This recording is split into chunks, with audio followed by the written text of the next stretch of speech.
दीपक नाम है मेरा। मेरा नाम मोहम्मद दीपक है। नाम से क्या मतलब है तुम्हें? এটা হচ্ছে উত্তরাখণ্ডের একটা চাচার দোকানে। তার কাপড় দোকান আছে।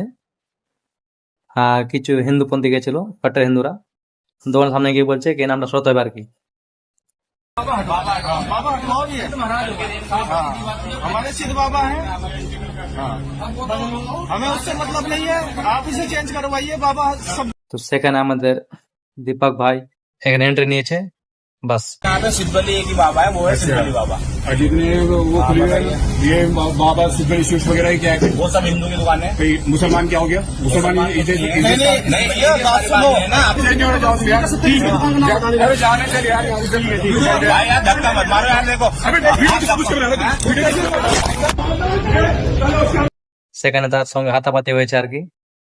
তো আমি এটা সবাই বলতে চাইছি, প্লিজ ভাই, একটা যে হিন্দু ভাই যদি আমাদের মুসলিমকে সাপোর্ট করতে পারে, তাহলে তোমরা কেন সাপোর্ট করতে পারবে না? তোমরা কি হাতে চুরি পরে নিয়েছো? না তোমাদের হাতে শক্তি নেই? প্লিজ ভাই সবাই আমাকে সাপোর্ট করো, আর আমাকে ফলো করে দিবে অবশ্যই ভাই। ভিডিও যত পারবে সবাই শেয়ার করে সবাই দেখিয়ে দাও যে আমাদের দীপক ভাই মুসলিম সঙ্গে দাঁড়িয়ে আছে। বাস।